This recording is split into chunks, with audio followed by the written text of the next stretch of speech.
Mesdames et messieurs, bonsoir et bienvenue dans cette seconde édition du DBC Evening News.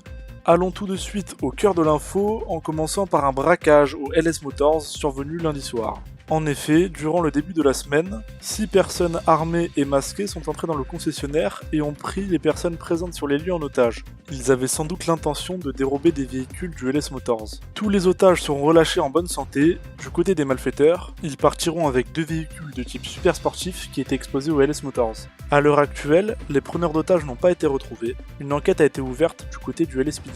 Continuons sur un autre sujet. Un homme du nom de Carter Herman est activement recherché par le LSPD, entre autres pour tentative d'homicide, de séquestration et de menaces à l'encontre des forces de l'ordre. Tout au long de la semaine, les forces de police mèneront plusieurs interventions, dont une descente dans le quartier où réside le groupe de motards qui se nomme les Road Dogs. Ils effectueront aussi des interpellations sur des personnes appartenant à ce même groupe. Nous avons pu poser quelques questions à une personne appartenant au Road Dog. Nous avons aperçu une vidéo il y a quelques jours sur le Life Invader, une vidéo montrant votre groupe en train de tirer sur un agent des forces de l'ordre. Qu'avez-vous à dire là-dessus ? C'est un de mes membres. C'est pas de l'entité entière, c'est un de mes membres qui l'a fait. Est-ce que vous ou un membre de votre groupe êtes au courant d'où se cache Monsieur Herman ? Honnêtement, je sais pas.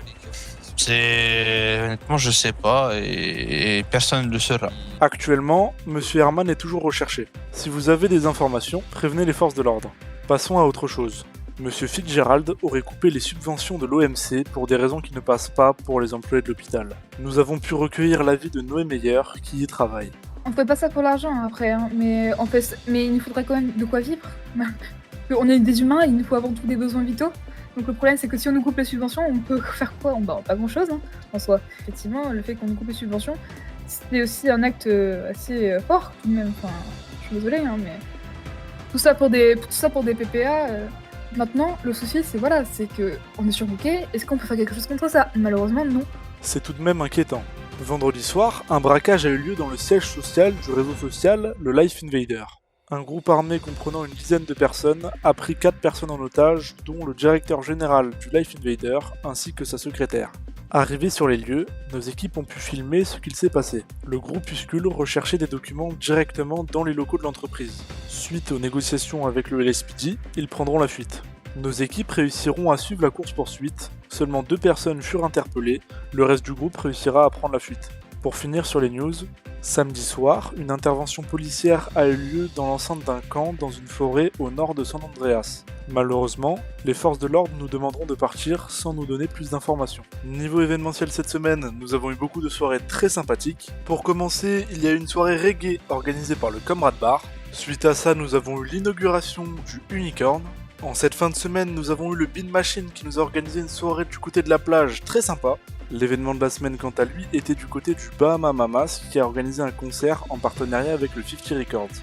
Nous avons pu y retrouver des artistes comme Elijah, Leon et Lewis. Le concert était clairement incroyable. Concernant les musiques, nous avons eu 2 sorties cette semaine. Il y a Double M qui nous a sorti un son en featuring avec Malaga. Le nom du son c'est Je t'aime encore. On écoute ça tout de suite. On vivait pas comme les autres. La note me donnait son corps. Malgré ça j'ai des remords, tu sais. J'ai que t'as kiffé le corps à corps, mais c'est pas pour autant qu'on est tout le temps d'accord.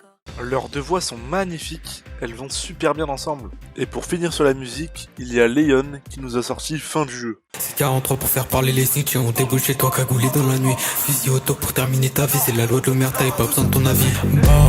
Flex. Il y a un changement d'ambiance juste incroyable. Allez écoutez ça. Et c'est la fin de cette édition du DBC Evening News. On se retrouve la semaine prochaine. Bonne semaine à tous.